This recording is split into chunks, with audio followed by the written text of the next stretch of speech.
السلام عليكم ورحمة الله وبركاته. حبايبنا ومتابعين صبر والي من كل مكان. كل سنة وحضراتكم طيبين. النهاردة طبعا جينا بعنبر بشكل جديد زي الناس دايما اللي هي بتتواصل معانا في الشغل يعني وكده. فطريقة العنبر بتكون ازاي وطريقة البرج بتكون ازاي مع بعض يعني ان شاء الله. تمام. هنا احنا بإذن الله رب العالمين بداية عنبر حمام فرنساوي لاحم. عنبر حمام فرنساوي لاحم. طبعا الناس اللي دايما بتتكلم فخارة الفرنساوي اللاحم حاجة وفخارة البرج حاجة تانية، عشان بس نبقى ايه واضحين مع بعض والصورة واضحة يعني. العنبر له شغل والبرج له شغل تاني. احنا هنا فخارة العنبر لابد بتكون فخارة كبيرة زي ما انتم شايفين كده مثلا. تمام. حاجة مثلا مش حاجة عشوائية. تعال الناحية ده احمد معايا. فخاره كبيره. ليه الفخاره لابد تكون كبيره؟ لان الحمام الفرنساوي اللاحم حجمه كويس كبير مش صغير، دي حاجه.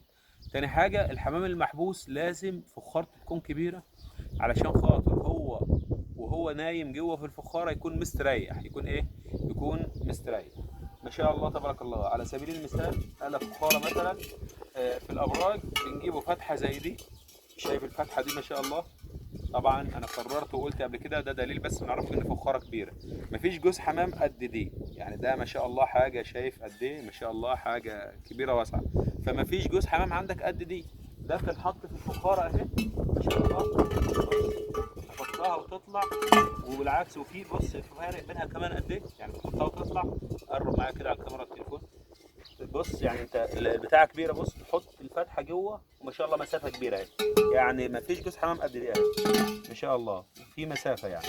طيب وعشان ما نقولوش بقى مثلا احنا مختارين واحده كده وخلاص، لا، على كل الفخار اهو بتتحط اهو اهو بتطلع. يعني الفخار كله ما شاء الله موحد وحجم كبير. تمام. بدايه العنبر التصميم بيكون ازاي؟ تعالوا كده احنا هنتكلم مع بعض من بدايه العنبر للمدخل. تعالى معايا. بداية العنبر أول حاجة في التصميم ماشي بتعمل إيه؟ في ناس بتعمل شغل في طريقتين شغل. تمام. دي طريقة منهم. طبعا العنبر ده هيتبني زي ما انتم شايفين. بداية العنبر أهو هيتبني هنا في جدار. تعال الناحية ده عشان الصوت. في جدار هيتحط هنا. في جدار هيتحط هنا. هيطلع كأنك بنيت طوب. ده مسافة كل حوالي 4 متر عمود. تمام. عمود اللي زي ما انتم شايفينه ده. ده هيتبني جدار للنهايه. جدار ايه؟ جدار فخار. تمام. هينحط كده مثلا فخاره هتتبني كده ماشي. وهنطلع بيها فخار لحد العمدان لحد النهايه. كويس. طيب بعد كده انا عندك فتحات في العنبر. العنبر بقى مقفول من هنا ومقفول من هناك. هيطلع بالنهايه. طبعا ميزه اللي هم ال 40 سم اللي محطوطين دول بيتمحروا محاره ناعمه عشان ما فيش حاجه تعرف تمشي عليهم تتزحلق. لا فار ولا حاجه تعرف تمشي تطلع على العنبر. تمام. 40 سم. طبعا الجدار ده اهو عرضه تقريبا يعني ايه على طوبه ونص يعني حوالي 35 سم. الجدار ده اهو تقريبا عرضه كده حوالي 35 40 سم. الجدار ده اهو. تمام. مدخل العنبر ده في البدايه هيكون معاكم. تعالوا كده. اول خطوه في العنبر ده باب العنبر اهو. تعالى يا حبيبي معايا ركز احسن. باب العنبر بتاعه اهو. تمام. باب العنبر دخلت العنبر ماشي. هيبقى فيه باب تاني من جوه. ده الباب التاني لان ده هيتسد. ده هيتسد فخار لحد النهايه. والاوضه دي هتبقى اوضه خارجيه. يعني ايه اوضه خارجيه؟ الحبوب بتاعتك سواء الاكل بتاع الحمام هيتحط هنا. دي اول حاجه. تاني حاجه لو مثلا حبيت حد جاي ياخد منك الحمام الانتاج اللي لسه طالع واحد جاي ياخده منك ما تدخلوش جوه العنبر. حضرتك هيبقى فيه هنا باب هتاخد الحمام تجيبه من جوه. وده الباب الخارجي تطلع هنا. يبقى اللي هيجي واحد يجي ياخد الحمام هياخد بتاعك من هنا. ما يخشش جوه العنبر ما يعرفش في عنبرك ايه ما يعرفش حمامك ايه. ما يبصش ولا ينظر لحاجتك. تمام. يعني بحيث ان الحاجه بتاعتك ما تتنظرش. العنبر بتاعك داخلي. هيبقى ده اوضه فيها الاكل بتاعك وطلباتك وعليها باب من بره. وهنا الجدار برضه هنعمل له شويه فخار برضه في الجنب علشان لو حبيت تحجز حمام يوم 2 3 اسبوع يتعايش في المكان. بحيث مثلا التاجر اتاخر عليك يوم 2 ما يعني ايه الحمام بتاعك ما يزعلش منك. يكون له عيون برضه يشتغل فيها في المكان. تمام.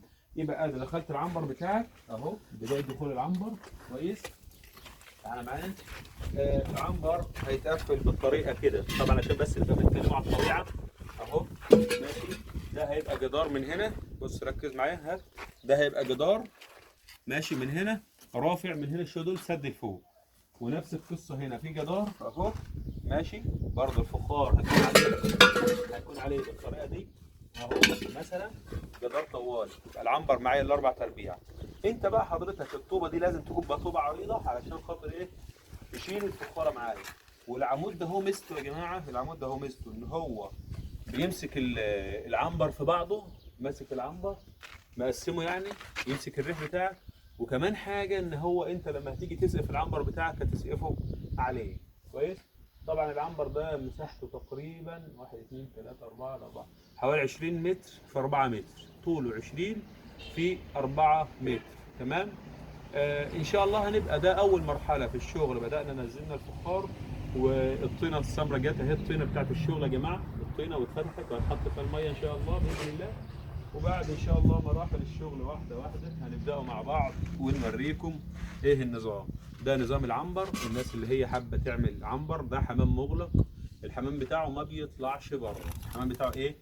ما بيطلعش بره كويس. طبعا يا رب كده ان شاء الله ده اول خطوه من خطوات الشغل. يا رب الفيديو يكون عاجبكم والفكره نفسها تكون عاجباكم باذن الله.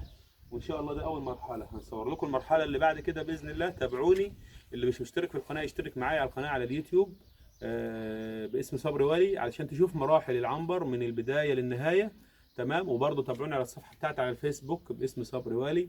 رقم التليفونات 01000 739 728 03 وحايد 858 30 31 012 74 71 65 99. طبعا بفضل الله احنا بنشتغل في كل المحافظات بفضل الله عز وجل تمام. ان شاء الله باذن الله ده بدايه مشروع يعني، مشروع عنابر حمام. ده اول كميه فخار ان شاء الله نزلت في المكان. هتتابعوني المرحله الجايه واحنا بنبني، وهننزل لكم بفيديو تاني اثناء المباني ان شاء الله، وهنربط لكم الفيديو ده باللي قبله علشان برضو الناس ايه اللي متابعه في فيديوهات قبل كده ان شاء الله يا ريت تسمعوها وتستفادوا منها، هتفيدكم بالنسبه للابراج وبالنسبه للعنابر. مش عايز نطول عليكم الفيديو، بس ان شاء الله دي اول مرحله عشان بعد كده يكون في معلومات جديده يعني في العنبر اللي بعد كده تمام. انا حبيت بس نوريكم ازاي تقسيمه العنبر. ده عنبر ممكن تعمل عمدان، وممكن لو مش حابب تعمل العمدان ده وعايز تعمله مستقل مع نفسك تيجي رايح باني جدار كله من فوق لتحت زي الجدار ده اهو، هيطلع من فوق لتحت جدار، وانا هنعمل لك جواه نسند على الجدار بدون العمدان دي. يبقى انت بدل انا عشان نوفر عليك الطوب، طبعا ده جدار فاصل من مزرعه لمزرعه تمام. بدل ما تعمل مثلا هنا ممكن تعمل الجدار ده اهو هنا ماشي. ما تعملوش على طوبه ونص او طوبتين زي كده، ممكن تاخده على نص طوبه وتطلع بيه للنهايه للاخر حوالي ايه 3 متر ونص او 3 متر، وتيجي مقفله انت طوب. وانا في الاخر بنبني لك جوه بقى، بدل ما كنت هنحط كده بنبني كده جوه ونطلع لك بيه جدار بنسنده على الجدار ده للاخر. ده فكره وده فكره تمام.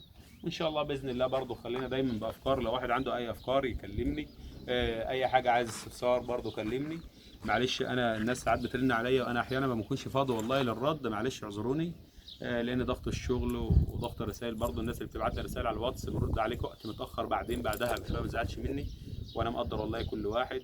وطبعا ربنا احنا في ظل البلاء والايام اللي احنا فيها ربنا يرفع البلاء عن العالم اجمع ويحفظ الجميع ويرجع برضه يا رب امين زي ما بنكرر في الدعاء كده. الناس اللي بره مصر ربنا يرجعهم بالسلامه. اهلنا وحبايبنا برضه الناس في وجه قبلي كلهم من اسوان لبني سويف، ناس كلهم حبايبنا بفضل الله. احنا الحمد لله رب العالمين هناك من الارضيه يعني. يا رب يكون الفيديو عجبكم والفكره عجباكم والتصميم عجبكم ونكملوها مع بعض. تابعوني على القناه باذن الله علشان تشوفوا المراحل اللي بعد كده باذن الله. دوس اعجاب على القناه ماشي، وعشان اي حاجه ننزلها اول باول تسمعها وتستفاد منها. انا لا في ادسنس يعني انا تابع، انا مش يعني ايه مش عشان حاجه ولا ربح من اليوتيوب ولا حاجه، لكن انا عايزك تستفاد معلومه مش اكتر. واي برضو معلومه حابب تستفسر منها كلمني على التليفون او سيب لي رساله على الواتساب ان شاء الله ارد عليك بعدها. جزاكم الله خير، دعواتكم دايما من مكان لمكان ومن محافظه الى محافظه. جزاكم الله خيرا، في حفظ الله. السلام عليكم ورحمه الله.